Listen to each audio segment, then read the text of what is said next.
One of the proudest thing that I've accomplished in my life after marrying my wife and having children, Audrey, I love you, it's that we had no hallucination on HoloMD with more than 100,000 conversations. Long-term memory in AI is still an issue for some. We cracked that nut a year and a half ago. The agent understands the past of the patient, can refer to it. And I think the biggest danger for any country is if you asphyxiate innovation with AI or the use of AI, you will be like the Ottoman Empire when they refused the Gutenberg press. Welcome to Artificial Insights, where we talk to leaders and thinkers in AI about how to do AI right. I'm your host, Daniel Maneri, and this is Season 4. Here, we sit down every other Friday with people who build things with and write things about AI, and talk to them about what they do and why they do it. Today, I'm joined by David Proulx. David is a seasoned entrepreneur and technology expert with more than 20 years of experience. He began his career by founding and running a successful web design and digital marketing agency. And then after selling that agency, he launched Social.mom, a social networking platform for mothers that had over 600,000 downloads and received backing from Silicon Valley venture capital investors. Now, David is the Chief AI Officer at HoloMD, which won the 2025 Mental Health Tech Innovator of the Year Award from the GHP Mental Health Awards. David, could you tell us a little bit about who you are and what you do? Okay, I'll make the short version because I'm sure we have less than 3 hours. So David Proulx, I'm an entrepreneur since I'm 18, always worked for myself, built stuff. My father taught me how to read when I was 4 by reading a few basic books. So I always had keyboards in front of my hands and I did different ventures. I've built my first mobile e-commerce website before the iPhone was launched. So I was always in the bleeding edge of technology. I had a social network for moms that I built with my wife. We had over 600,000 downloads solely in Canada and in the US. Best rated app in our category. We helped mom meet in real life, and COVID killed it. Because when mom didn't want to meet in real life, we were just a cheap version of Facebook. But in the app, we had machine learning to optimize which post we would show our moms. So I knew AI was there. Really, I felt that there was something to it. So when COVID killed social.mom, I decided to learn AI by myself, just locked myself up in a room for I would say 8 months, 9 months. And then when I saw that I was able to create value, I started having clients here and there. And then I met Dr. Care, which is a renowned psychiatrist in the States, like top 1% of doctors in the States. And we met in DC. He shared a vision that he had, for psychiatry. And then we brainstormed. We came up with a new version of things he did in the past, but using AI. We called it HoloMD. And it's a psychiatric agent to elevate the level of care between the patients and the psychiatrists. So we are giving more data to psychiatrists to make better decisions with their patient. So in a nutshell, that's me. And I spend all my days online. My country is the internet. So as long as I can be hooked up on the matrix, I'm happy. What was it that first got you thinking that there is some connection between the AI that we have now, generative AI, generally speaking, and what you were doing with optimizing what people were looking at? Like, what's that connection? The field of AI, everything comes from the machine learning. And, generative AI is the product of machine learning. It's just that it's not just because it's an amazing creation and it's already there. You can use it and it will create great stuff. And it just brought a whole other level and new techniques of how we use AI. So like in HoloMD, we have advisors that are like world-renowned expert. Like there's that co-written the defense strategy in AI for the Pentagon, but like very, very deep in machine learning. But when you move to generative AI, it's a whole other beast. And, one of the proudest moments I had in my career was when he saw the agent that I built and was, how, and no, it was like 2 years ago. And how did you do that? And I was so happy because, I'm a guy in the woods spending my day coding, trying, experimenting, and just pushing, the envelope on what we can do with AI. So yeah, there's the machine learning. If the machine learning people would be the engineers building the engine for a car, and the generative AI are the pilots. And everybody can drive a car. There's just people who have a gift with it and can do so much more with a car. Like one of my co-founder in Holo, Ali Alaj, he likes car, but Dr. Kerr also likes car. But Ali he's a driver. When he will be in a car, if there's a tire that has less air in it, he will feel it. I don't. I can run on a flat and I won't notice. But with prompt engineering, context engineering, and flow engineering, it's exactly the same. And the people who disagree are just not good at it and they don't understand it because it's way more than an API I like that. call. And you just mentioned 3 different kinds of engineering these prompts. Could you define those for us? Of course. So the prompt engineering is the part where, and I'll make it short, so I will skip many details, okay? But prompt engineering is, at the beginning, it was everything you input to a model to get an answer. At the beginning, it was that. And then the field discovered with the chains of thoughts, trees of thoughts, that the flow of how you make your prompts interact with one another has a huge influence on the output.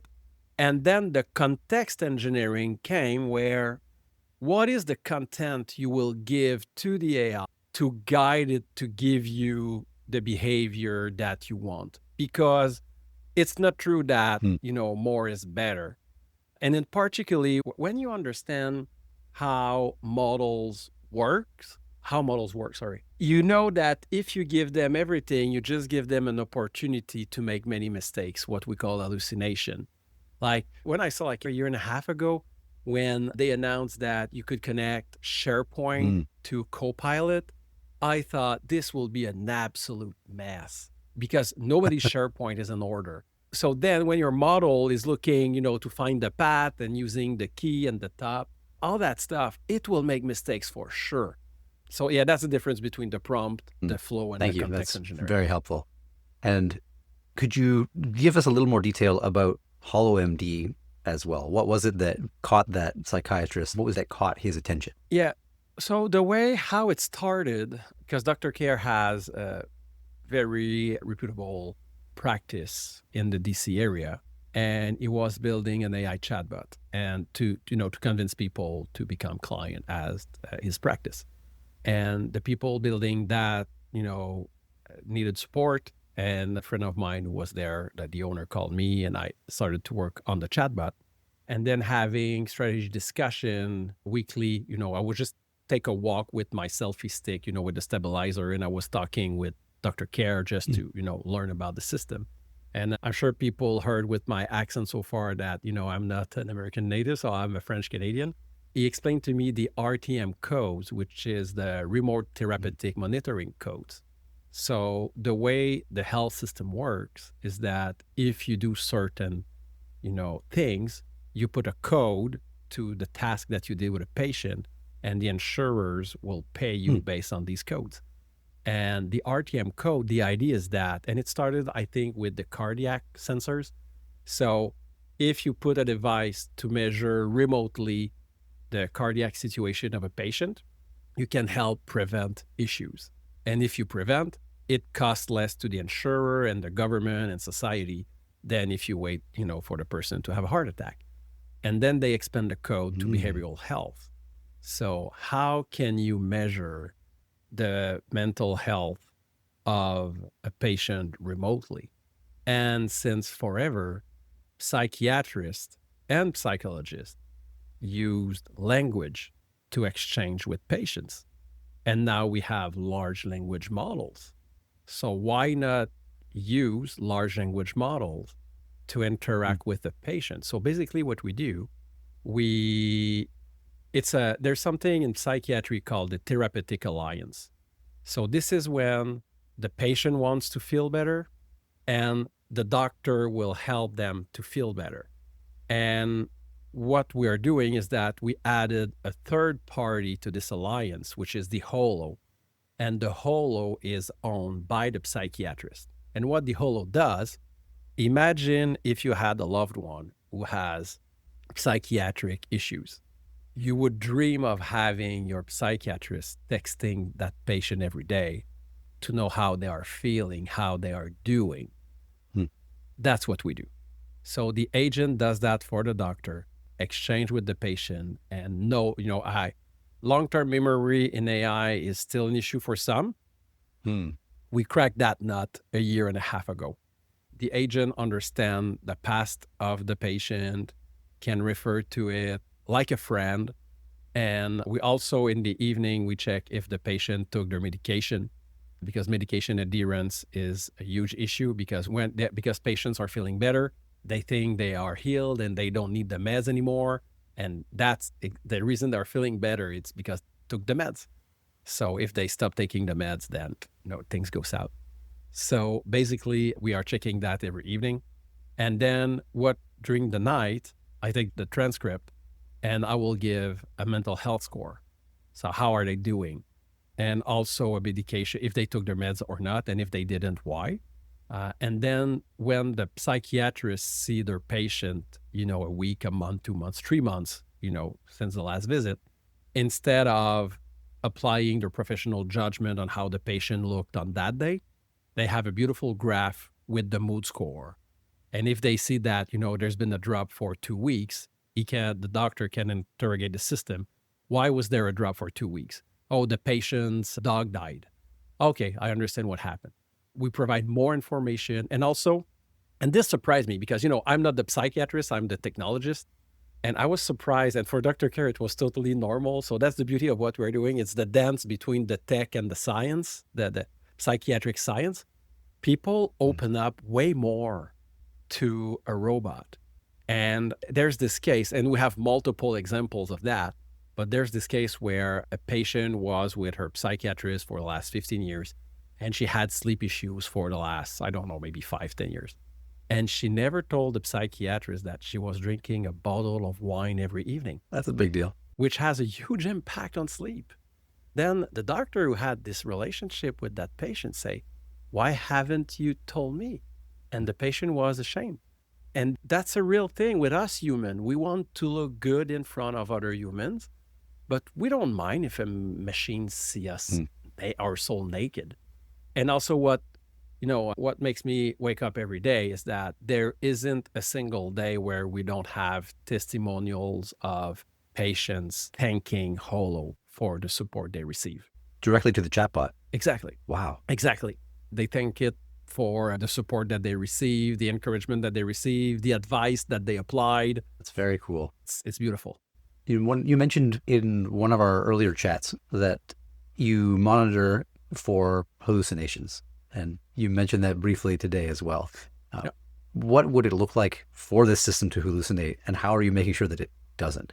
So a couple of things. One of the proudest thing that I've accomplished in my life after marrying my wife and having children, Audrey, I love you, it's that we had no hallucination on HoloMD with more than 100,000 conversations. And this, I'm very happy. And, we see a lot in the news that, people who kill themselves after chatting with an AI chatbot. And that is technically so easy to explain. There's something called the system prompts. So system prompts is kind of a prompt that is king over all the other prompts. And there's something else called the context window. So the context window is the amount of information an AI can handle before, its capacity to interact with information is overflowed. I'll give you an example for a human. Let's say you want to come to my house, okay, and you land at Pierre-Elliott Trudeau Airport. So it's say take the 20, then take the 15, you will be on the 10, exit 78, turn left, then you will see the Saxby Road, turn right. Oh, I forgot. You have a roundabout, so take the second one. I already lost you. I already gave you too much information. So the context window is exactly that, but for an AI. So what happened is that people will go back in the same chat session that they had with their AI because their history is there, and they will have weeks long conversation. And then the conversation becomes so big that the system prompt with the guardrail, get lost. And then the chatbot goes rogue. So what we did at Holo, we invested a ton of money and time to secure it. I had synthetic patients that tested it in more than 20,000 scenarios. And the same way, if you buy any kind of plastic container, at Walmart, Target, or whatever, and if you go to the pharmacy to buy one for medical purposes, the one at the pharmacy will be sanitized, and the container will be in a sealed bag. That costs more, but you need that extra cost to make sure that it's good for your health. So what we did with HoloMD, it's exactly that. Put more effort on the guardrail, no matter the cost, because we know it's a live patient at the other end of the system.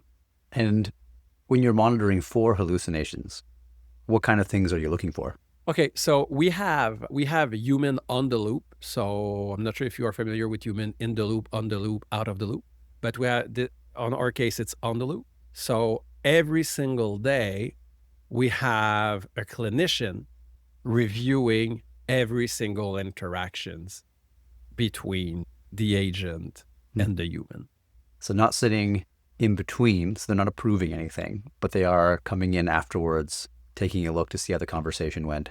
Exactly. So when you apply something in business with an AI, you will often start with the human in the loop.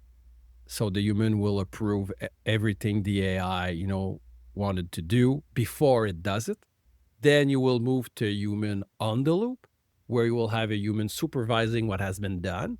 And then when you see that you're paying that person for nothing because the tool doesn't hallucinate, then you have the human out of the loop. And there's also another technique that is called AI as a judge. So you can have another agent supervising the work of your agent. And one other cool thing that that I'm working on right now is to have, because we are working on the version 2 of the tool that will do so many more things that I cannot share today, but it will become so refined and complex that I will build at least 50 synthetic patients that will chat with the version 2 for at least 500 years. And then using AI as a judge, we'll see what happened there. And then we'll know with confidence that it is safe for the patient to use.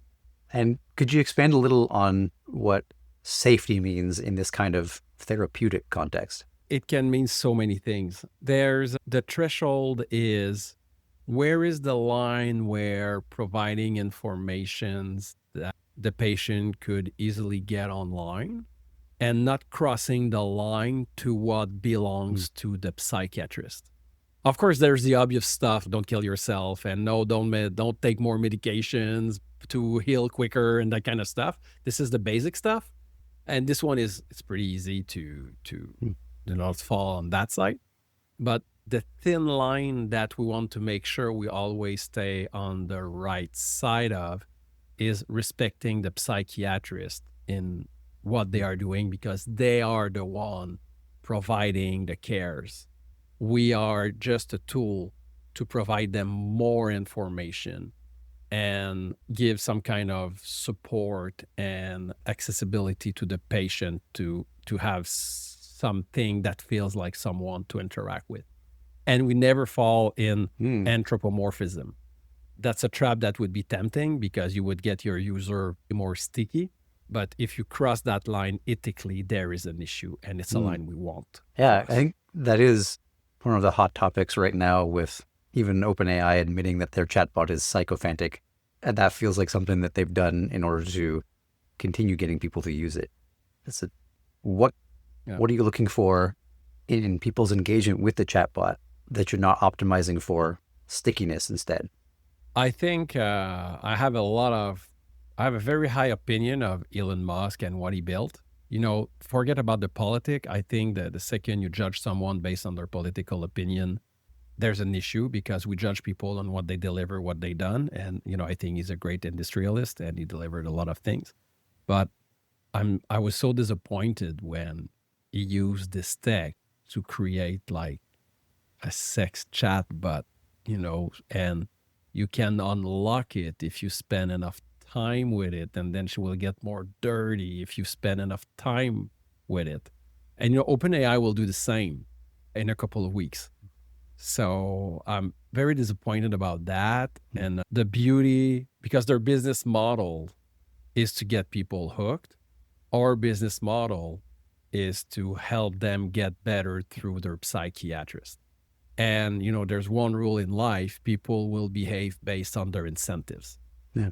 I'm not sure how to word it, but I wanted to ask something about like how that alliance comes about so that you're optimizing for the right thing, and what made you decide not to replace the psychiatrist, but to work with the psychiatrist. Okay, so it would be impossible to replace a psychiatrist with the models that we have now.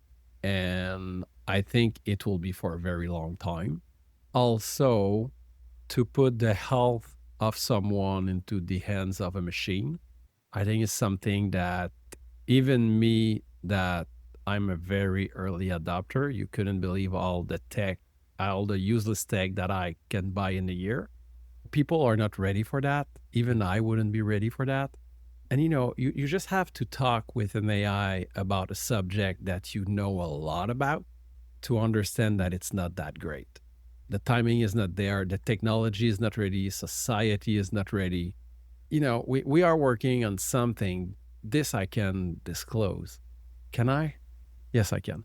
We are working on something where when someone book an appointment for the first time with a psychiatrist, that Holo will interact with that person from day one.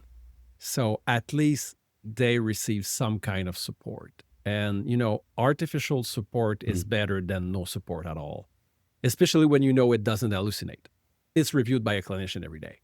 Yet that's why we are not going fully autonomous now and forever. It's not in our plan. Would it be an interesting question for you to think about whether that's something that could ever happen? I have so much information to process with everything that is launched every single day on AI that I don't have time to think about hypotheses of something that could happen in 10 years. I like that answer. Yeah. So sincerely, it's not that I don't want to answer. It's just that I have so much to process every single day. I spend at least 2 days a week of my time just keeping up with things because, I just don't read about it and post about it. I play with it. I should say work with it, but it's so much fun. Yeah. We had one question that came up in our earlier chat that I think would be good here is what kinds of design choices make AI systems more transparent and trustworthy for users? What is the need for transparency if everything is backed by clinicians and doctors? I'm not sure where is the need for transparency there. I mean, you would want to see the algorithms. You would want what would you want to see? Imagine you have a loved one on Holo.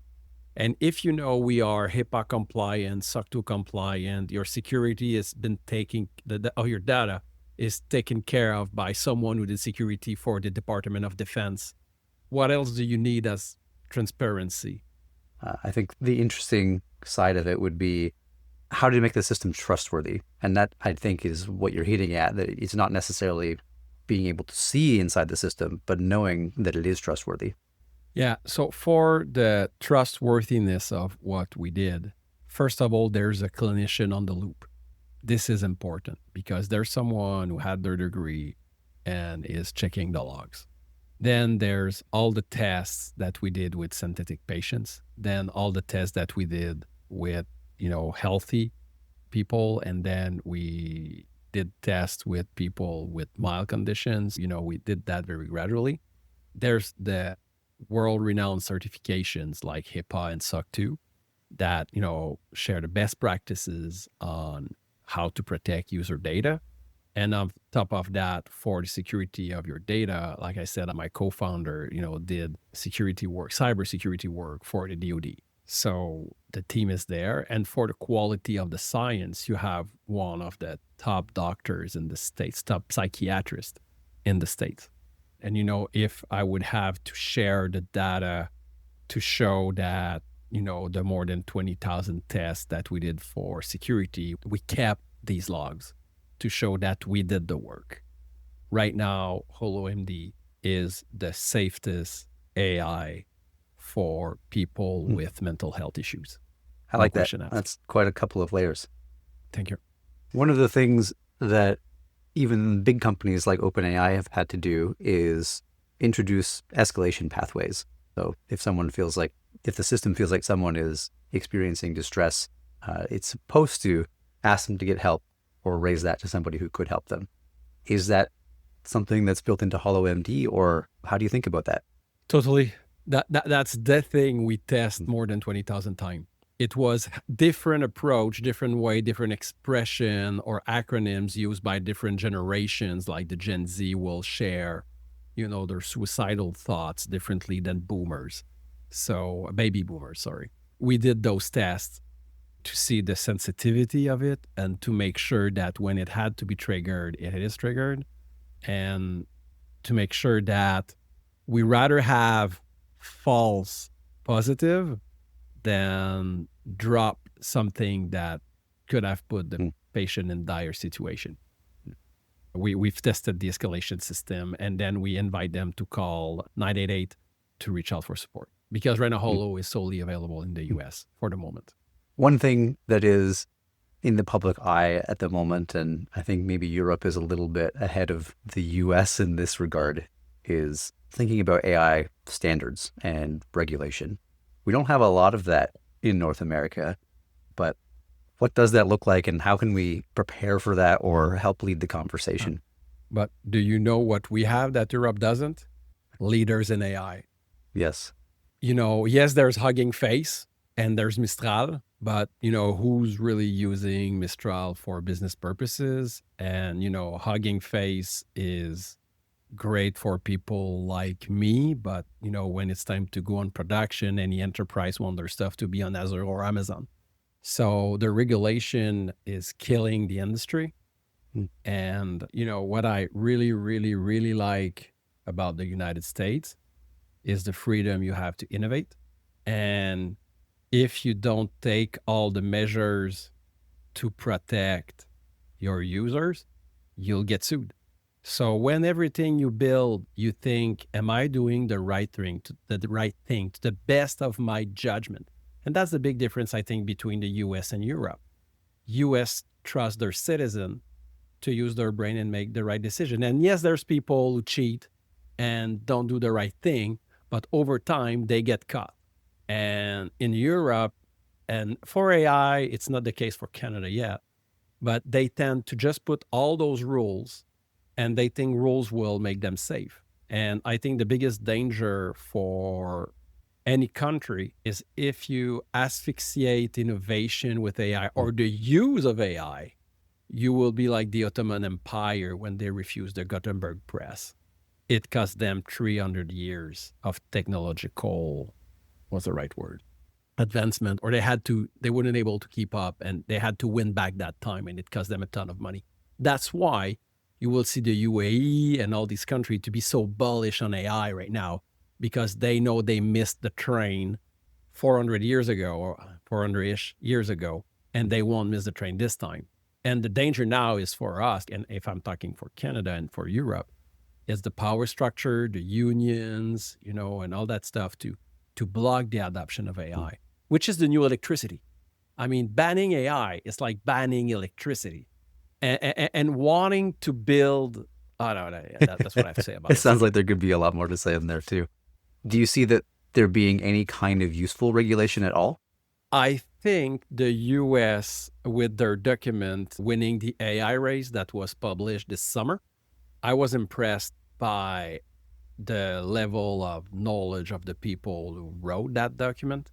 It really tackled every issues we have in the industry on how to develop, how to do the research, the next generation of models, the open weight models. They thought of everything. When I read that, I really felt reassured that, and I'm not someone who give a lot of compliment for governments. I'm more known to complain about governments. But that document, when I read that, I felt comfortable because they thought about the energy efficiency. They thought about how to turn off a system if it go rogue, how to build it without guardrails, how to build it for the agent to be good and reflect the values of our society. Because people doesn't understand that, but an AI, it's like so many people, you will be in a situation, a social situation, and you would just want to punch that person in the face or to yell at it. And you won't do it because if you yell at it, it's odd. And if you punch it, you go to prison.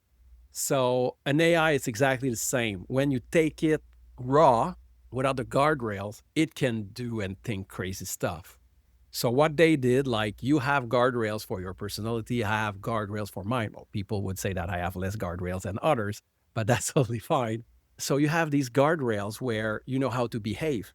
But what if at one point as a person, you say, you know what, F it, I'm going to do what I want to do, or you're just losing it.